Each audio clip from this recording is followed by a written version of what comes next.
friends, I am Mallar Shinde and you are watching Synthesis Class YouTube channel.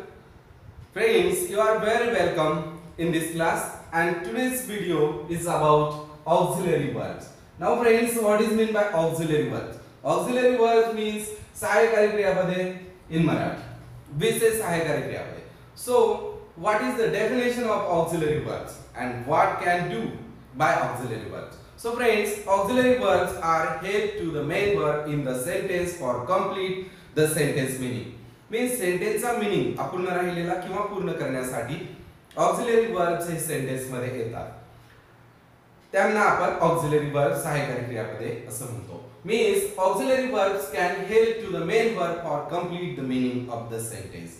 So friends, in English there are 24 auxiliary verbs.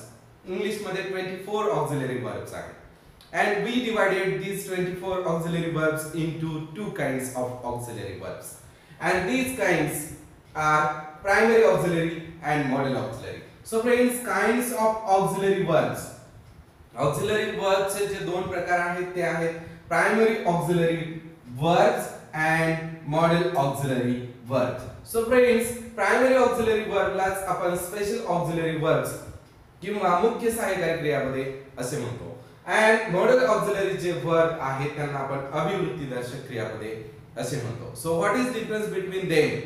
Primary auxiliary verbs and modal auxiliary verbs, what is the difference between them? So friends, first point is primary auxiliary verbs are 11. Primary auxiliary verbs जे आहेत ना ते 11 आहेत. am, is, are, was, were, have, has, had, do, does, did. So these are 11 primary auxiliary verbs in English. And also second kind, modal auxiliary verbs, and there are 13. There are 13 modal auxiliary verbs in English, which are shall, should, will, would, can, could, may, might, must, ought to, need, dare, and used to. So friends, need, dare, and used to, these are not regular modal auxiliary verbs, but sometimes we use these words for as a modal auxiliary verbs: need, dare, and used to. So friends, now primary auxiliary verbs and modal auxiliary verbs, these are all auxiliary verbs. So difference, second difference असा आहे की primary auxiliary verbs हे वाक्यामध्ये स्वतंत्र येऊ शकतात किंवा main वर्बच्या सोबत येऊ शकतात आणि वाक्याचा अर्थ पूर्ण करतात. मीन्स ते स्वतंत्रपणे येऊ शकतात, त्यांना मेन वर्बची गरज नाही आणि वाक्याचा अर्थ पूर्ण करतात. सो त्यांना आपण प्रायमरी ऑक्झिलरी वर्ब्स असं म्हणतो. For example, am, is, are, was, were, have, has, had, do, does, did हे मेन वर्बच्या सोबत येतील किंवा कधी-कधी स्वतंत्र येतील आणि सेंटेन्स पूर्ण करतील. So these are. and second is modal auxiliary verbs, हे नेहमी मेन वर्बच्या सोबत येतील, स्वतंत्र येणार नाही, स्वतंत्र वाक्याचा अर्थ पूर्ण करणार नाही. सो हे जे आहेत ना ते डिपेंडेंट आहेत विथ द मेन वर्ब आणि हे जे आहेत ना तर ते इंडिपेंडेंट आहेत with the main verb. So हा फरक आहे, स्वतंत्र येतात किंवा मेन वर्बच्या सोबत येतात आणि वाक्याचा अर्थ पूर्ण करतात. हे मेन वर्बच्या सोबतच येतात आणि वाक्याचा अर्थ पूर्ण करतात. So let's learn one by one about primary auxiliary verbs and modal auxiliary verbs. So primary auxiliary verbs and primary auxiliary verbs are 11. You know that. First is am. Am means आहे. So first sentence is I am reading a book. आता या ठिकाणी am जो आलेला आहे ना तो या मेन वर्बला काय म्हणून आलेला आहे? हेल्पिंग म्हणून आलेला आहे, हेल्प म्हणून आलेला आहे. Am I right? क्वेश्चन आहे, इंटरोगेटिव्ह सेंटेन्स आहे. या ठिकाणी am हा स्वतंत्र आलेला आहे. I am a farmer या ठिकाणी सुद्धा मेन वर्बचं काम तो करतोय, सो स्वतंत्र आलेला आहे. and I am not a farmer या ठिकाणी निगेटिव्ह सेंटेन्स आहे, अफर्मेटिव्ह सेंटेन्स आहे. हे अफर्मेटिव्ह अँड निगेटिव्ह या ठिकाणी इंटरोगेटिव्ह आणि या ठिकाणी तो सुद्धा हेल्पिंग म्हणून आलेला आहे. सो स्वतंत्रपणे येतो अँड हेल्पिंग म्हणून सुद्धा येतो. आता एक फ्रेंड्स लक्षात घ्या की आपण जे ऑक्झिलरी वर्ब्स आहेत त्यापासून क्वेश्चन तयार करतो आणि त्या क्वेश्चनलाच आपण काय म्हणतो तर वर्बल क्वेश्चन्स किंवा yes no type questions. Verbal किंवा त्यालाच आपण यस नो टाइप क्वेश्चन असे म्हणतो. सो त्या प्रकारचे क्वेश्चन सुद्धा आपण यापासून तयार करत असतो. शिवाय निगेटिव्ह सेंटेन्स करताना त्याचा उपयोग होतो. अफर्मेटिव्ह सेंटेन्स जे आहेत होकारार्थी वाक्य ते करत असताना त्याचा उपयोग होतो. सेकंड आहे इज. इज मीन्स आहे.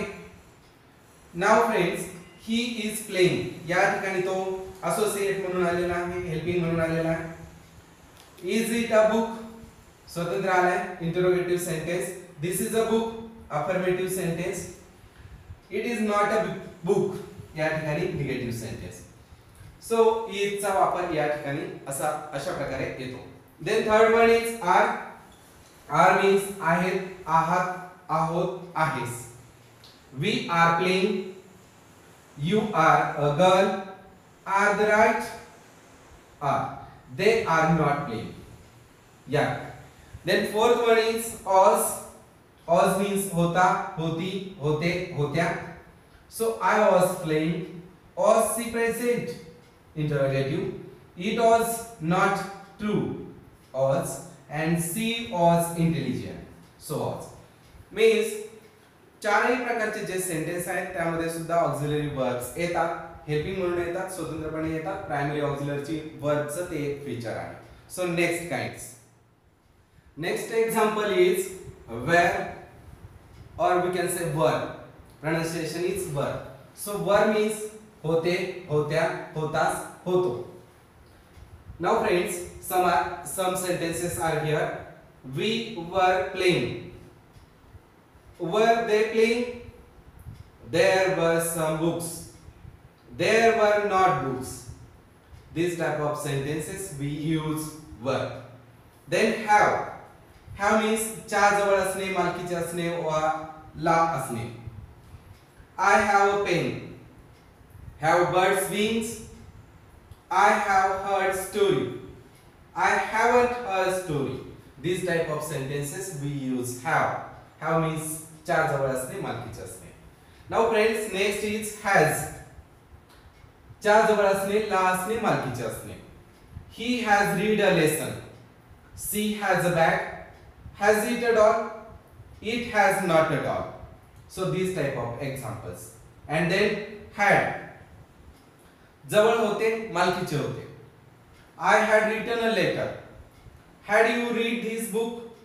I had not read this book. She had some bangles. Now here these four kind of sentences we use had in the sentences.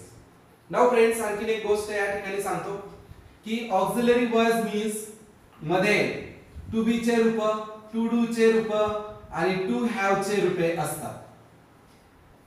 To have चे रूपे असतात, टू डू चे रूपे असतात आणि to be चे असतात. To be चे रूपे कोणते आहेत? तर टू बी चे आहेत am, is, are, was आणि were. हे टू बी चे रूपे आहेत. तर टू डू चे जे आहेत ना ते डू, डज आणि डीड असे आहेत.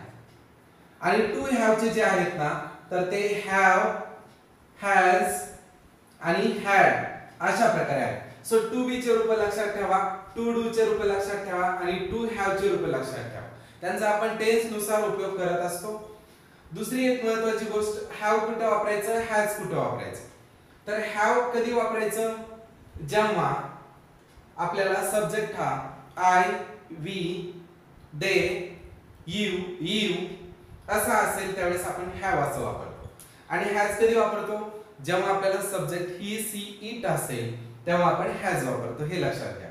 त्यानंतर हॅड प्रत्येक सब्जेक्ट साठी हॅड वापरतो आपण. कशामध्ये? परफेक्ट टेन्स मध्ये. त्यानंतर वर कधी यूज करायचं? ज्या वेळेस सब्जेक्ट हा यू, वी, दे असा असेल तेव्हा. आणि वॉज कधी वापरायचं? तर ज्या वेळेस सब्जेक्ट हा आय, त्यानंतर ही, सी, इट असेल तेव्हा. त्याचप्रमाणे एम कधी वापरायचं? जेव्हा सब्जेक्ट हा आय असेल. इज कधी वापरायचं? जेव्हा सब्जेक्ट हा ही, सी, इट असेल. म्हणजे प्रत्येक सब्जेक्ट नुसार आपण ऑक्झिलरी वर्ब्स वापरत असतो. जे फर्स्ट पर्सन आहेत, सेकंड पर्सन आहेत त्यानुसार आपण ऑक्झिलरी वर्बचा यूज करत असतो. टू बी चे रूप, टू डू चे रूप आणि टू हॅव चे रूप सुद्धा लक्षात ठेवा. याचा आपण कधी उपयोग करत असतो? प्रेझेंट टेन्स मध्ये यूज करतो. प्रेझेंट टेन्स मध्ये यूज करतो. त्यानंतर आणखी इतरही टेन्स मध्ये आपण त्याचा यूज करत असतो. बट हॅडचा आपण परफेक्ट टेन्स मध्येच यूज करतो. So let's learn another examples. Next is do. Do means करणे. So use in sentence I do my homework. I do my work. Do you like it? Do it. Don't talk means imperative sentence, interrogative sentence, affirmative means assertive sentence and also negative sentence मध्ये त्याचा उपयोग होतो. does करतो करते. so Gopal does homework. does Sita read a novel? Gopal doesn't like it. Sita does her work. and now did means केले करीत असे. Gopal did his homework.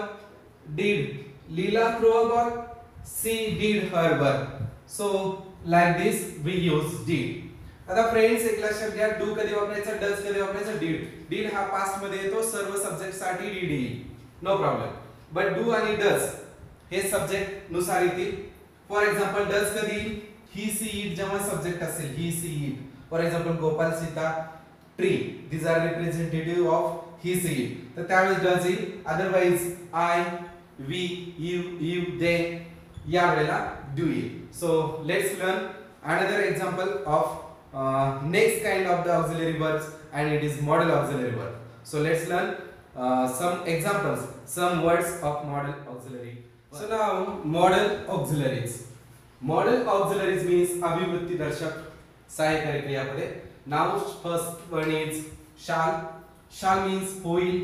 आता हा shall कुठे वापरतो आपण? तर आज्ञा, वचन, धमकी, निश्चय and व्यक्त करण्यासाठी या वेळेस आपण shall चा यूज करतो. Like that. They shall succeed in their aim. आता या ठिकाणी निश्चय आहे. They shall succeed in their aim. You shall get all your books. या ठिकाणी प्रॉमिस केलेले, वचन केलेले आहे. Then he shall be banished. धमकी दिलेली आहे बॅनिश करण्याची. She shan't cross the river. या ठिकाणी आज्ञा केलेली आहे की ती करू शकत नाही. हा कॉन्ट्रॅक्टेड फॉर्म आहे shall not चा shan't and will not चा won't. त्याचप्रमाणे shall I fix a piece of jam. Shall I fix a piece of jam for you. या ठिकाणी त्या ठिकाणी काय केलेलं आहे? ऑफर दिलेली आहे. सो लाईक दॅट shall चा उपयोग होईल. Then should. Next model is should. should means पाहिजे. आता should चा उपयोग कुठे करतो आपण? सल्ला देण्यासाठी, कर्तव्य ची जाणीव करून देण्यासाठी, बंधन व्यक्त करण्यासाठी आणि योग्यता सांगण्यासाठी. So like that we should obey the orders. They should help the needy. पाहिजे, करायला पाहिजे. He should cross the road carefully. या ठिकाणी सुद्धा इच्छा व्यक्त केलेली आहे परंतु बंधन आहे, बंधन दिलेलं आहे. The students should get up early in the morning. मुलांनी लवकर उठायला पाहिजे. या ठिकाणी योग्य गोष्ट सांगण्याचा प्रयत्न केला आहे. सो सल्ला, कर्तव्य, बंधन, योग्य गोष्ट सांगण्यासाठी should चा यूज केला जातो in the sentence. Third one is will. आता will मीन्स भविष्यकाळीच आहे. त्याचा उपयोग आपण आमंत्रण, वचन, विनंती, निश्चय, दृढ संकल्प, करार हे करण्यासाठी आपण करतो. For example I will win the race. We will win the World Cup. Take what you will. या ठिकाणी इच्छा, निश्चय, दृढ संकल्प, विनंती, वचन यासाठी will चा यूज होतो. So different type of uses of the will हे लक्षात घेणं आवश्यक आहे. And then fourth one is would. इच्छा होईल अशा अर्थाने. सो इच्छा, अपेक्षा व्यक्त करण्यासाठी would चा यूज केला जातो. I were a bird. I had a camera. Would you like tea? या ठिकाणी इच्छा, अपेक्षा व्यक्त केलेल्या आहेत. सो would चा या ठिकाणी यूज होतो. Next model auxiliary verb is can. Can means शकणे. So can चा उपयोग कुठे करतो आपण? पात्रता दाखवण्यासाठी, म्हणजे स्पष्ट करण्यासाठी, परवानगी घेण्यासाठी, विनंती करण्यासाठी, हक्क दाखवण्यासाठी, शक्यता सांगण्यासाठी आणि मनाई करण्यासाठी. Like that I can swim. या ठिकाणी काय आहे? मी करू शकतो, पात्रता. यू कॅन गो नाउ, परवानगी दिलेली आहे. Can I borrow your pen please? विनंती केलेली आहे. He can win the race. या ठिकाणी शक्यता सांगितलेली आहे. You can't go there. या ठिकाणी मनाई केलेली आहे. आणि can I help you? या ठिकाणी ऑफर दिलेली आहे. सो लाईक दॅट प्रमाणे can चा यूज आपण सेंटेन्स मध्ये करू शकतो. can चा नंतर हा कुड त्याचं भूतकाळी रूप आहे, शक्य तितक्या लवकर, याचा अर्थ शक्य तितक्या लवकर असा होतो. याचा सुद्धा कुडचा सुद्धा उपयोग आपण परवानगी, हक्क, शक्यता आणि पात्रतेसाठी करतो. फॉर एक्झाम्पल सचिन कुड बीट एनी बॉलर. सचिन कोणत्याही बॉलरला फटके मारू शकतो, रन काढू शकतो. सो या ठिकाणी शक्यता आहे. He could catch the ball. Catch करण्याची शक्यता आहे. त्यानंतर म्हणजे या ठिकाणी सचिनची पात्रता आहे. अँड कुड you open the door please, या ठिकाणी विनंती केलेली आहे. हक्क दाखवण्यासाठी सुद्धा कुडचा उपयोग होतो. देन नेक्स्ट आहे मे. मे मीन्स शक्यता. मेचा उपयोग आपण परवानगीसाठी, विनंती करण्यासाठी, शक्यतेसाठी, संभाव्यता व्यक्त करण्यासाठी करतो आपण. For example may I come in sir, या ठिकाणी आपण काय केले आहे, परवानगी मागितलेली आहे. Then may I take your book, या ठिकाणी विनंती केलेली आहे. इट मे बी राईट, योग्य असण्याची शक्यता आहे, संभाव्यता आहे. It may be right. Then it may rain soon, संभाव्यता व्यक्त केलेली आहे की पाऊस येण्याची शक्यता आहे. सो मे त्यासाठी आपण उपयोग करतो. Then might. मेचाच भूतकाळी रूप म्हणजे माइट. माइट मीन्स कदाचित, तसेच अर्थ होतात, फक्त भूतकाळी आहे. Might I use your mobile, या ठिकाणी परवानगी मागितलेली आहे. Might I borrow your bike, विनंती केलेली आहे. They might win the match, शक्यता सांगितलेली आहे. And it might rain soon, संभाव्यता व्यक्त केलेली आहे. So these are some model auxiliary verbs. Now let's learn next kinds or next model. Next model auxiliary is must. Now friends, you know must. When we use must, ज्यावेळेस आपल्याला आवश्यकता, कर्तव्य, निश्चिती किंवा मनाई दाखवायची असते त्यावेळेस आपण must चा यूज करतो.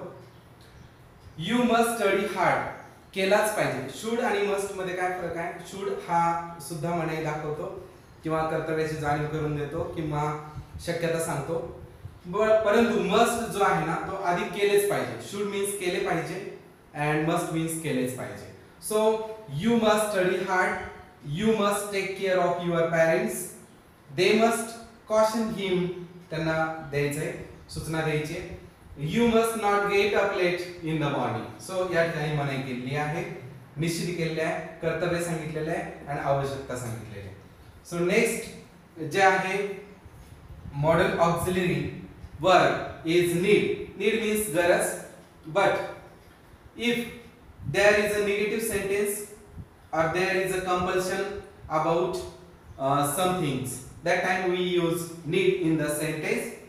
You need not call the doctor means नकारार्थी वाक्यात सक्तीचा किंवा आवश्यकतेचा अभाव दाखवायचा असेल तर आपण नीडचा उपयोग करतो. You need not call the doctor. You need not shout. Need he go now? Question बनवलेला आहे, वर्बल क्वेश्चन. सो या ठिकाणी आपण नीडचा यूज करतो. Then 11th number model auxiliary verb is there. There means धाडस, but आपण त्याचा उपयोग नकारार्थी and प्रश्नार्थक वाक्यात करतो, means negative and interrogative sentence मध्ये. Like that, examples are here. He dare not face the enemy. Dare he face the enemy? So या ठिकाणी question आहे, क्वेश्चन and sentence आहे, या ठिकाणी आपण dare चा यूज केलेला आहे. Then 12 number model auxiliary verb is ought to. ought to means पाहिजे ते. सो कर्तव्य, योग्य गोष्ट, सल्ला, संभाव्यता व्यक्त करण्यासाठी आपण ought to चा यूज करतो. Like that we ought to take care of our parents. या ठिकाणी काय केलेलं आहे, कर्तव्य सूचित केलेलं आहे. you ought to study hard. या ठिकाणी योग्य गोष्ट सांगितलेली आहे. it ought to rain soon. संभाव्यता व्यक्त केलेली आहे. and याप्रमाणे सल्ला देण्यासाठी सुद्धा ought to चा यूज केला जातो. Then 13th one is used to, and last model auxiliary verb is used to. So used to means उपयोग, वापर करणे. So भूतकाळातील एखादी discontinued habit आहे, discontinued habit ती दर्शवण्यासाठी means कंटिन्यू नव्हती, डिस्कंटिन्यू हॅबिट आहे भूतकाळामधील, ती दर्शवण्यासाठी आपण used to चा वापर करतो. For example she used to sing whenever she had time. ती गाते जेव्हा जेव्हा तिला वेळ भेटतो. and he used to play cricket before his marriage. तो क्रिकेट खेळत होता त्याच्या लग्नापूर्वी.